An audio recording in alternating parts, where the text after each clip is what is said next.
Hey my friend, in this video I want to talk about margin, specifically financial margin. The first dictionary definition, of course, is the edge or border of something.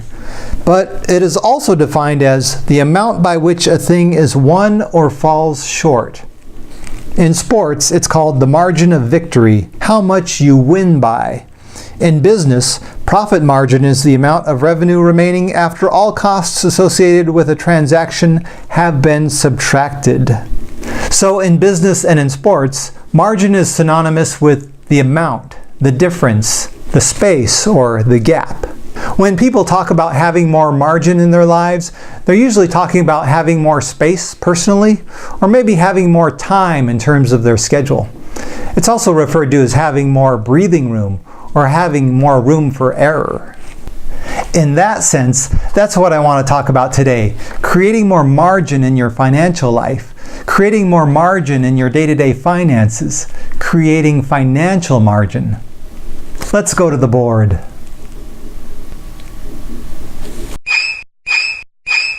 Hey there, I just created this XY axis illustration to talk a little bit more about margin. Let's assume the x-axis is time and the y-axis is money. And let's further assume that you make $3,000 a month at your job, take home after taxes, but that you also spend $3,000 a month on expenses. Right there, you're living on the margin. You have no room for error there. There's not much breathing room. And let's just say you have no savings to speak of. Then you're really living on the margin. At least if you had savings, you'd have a little bit of a buffer zone to protect you should something happen. But let's assume you don't. Let's just say your savings are really nil and that you're spending just as much as you make.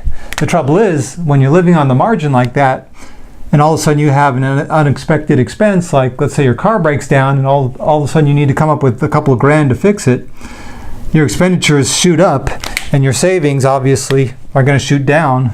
They'll just put it into the red, and next thing you know you're going to have to use credit cards or some other form of debt to pay for that expense, and you're going to have negative savings. You're going to have debt, and that's no good.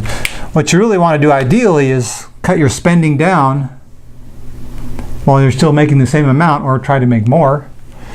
Cut your spending down to a level lower than that, so at least you can start growing your savings and creating a little bit of margin in your savings, as well as margin between what you spend and make. So your savings can continue to grow. Even if you keep your spending lower at a straight line, your savings, you could keep adding to it every month, and at least your savings will grow. So you can see how living on the margin is financially precarious, whereas if you make more and spend less, you can at least build up your savings and not fall into a debt trap should something bad happen.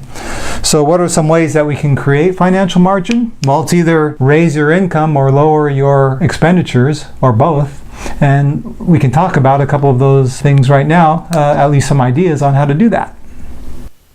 What are some ways that you can create financial margin? Well, obviously you can try to raise your income, maybe ask for a raise at your job, or get a new job that pays more, or maybe even start a side hustle, some sort of a side business to generate some extra income. I think there's a lot of opportunities out there, either online or offline, where you can hustle to make some extra money. You can also sell off some unnecessary items, things like, old game consoles, old video games, or other things that are lying around that you don't need that have some value. You can always offer those up on eBay or something like that. So definitely you can raise your income, or you could start trying to lower your expenses on a monthly basis, such as your mortgage. If you have a mortgage, maybe you can refinance and get a lower payment. Or if you're renting, maybe you can find a cheaper place to rent, or get some roommates if that's an option, if you can stand to have roommates. You could downsize your vehicle. Maybe you're driving a vehicle that's way too expensive for you and you just won't admit it. Trade it in for a lower cost vehicle, something that has more manageable payments. Also, you can try to lower your vehicle insurance. Call around, shop around for some lower insurance. Eliminate unnecessary subscriptions or memberships, such as gym memberships that you don't use, or maybe some online streaming entertainment subscriptions that you don't use so much. But don't do that if it's just going to cause you to want to go out and spend more. Let's say if you don't have entertainment options in your house, you might go out to find entertainment and that just costs you more. So be careful of that. Stop eating out so much or stop your meal deliveries. If you're calling in for Uber Eats 5 times a week, paying the premium on those meals, that's adding up. So you might want to stop that and stop eating out at restaurants so much altogether. If you're doing that 2 or 3 times a week, try to cut it down to maybe once a week, if that. Cut back or give up on your vices, such as smoking or alcohol. Those are very high expense items, smoking especially, but even alcohol. Going out and drinking is definitely expensive. And then examine your budget for other opportunities to save. And I do have a video on budgeting, and I'll link it down below. So that might be a place that you can look and find some extra savings where you can create more financial margin for yourself. All right? I hope you enjoyed this video, and I encourage you to create more financial margin in your life. You'll sleep better, you'll live better, you'll feel better. Overall, it'll be a better thing for you.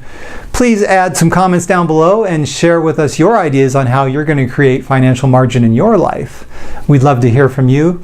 And also, I encourage you to share this video with others and hit the like button if you could, and also subscribe if you could. I certainly would appreciate it, and I hope to create more videos that are helpful for you.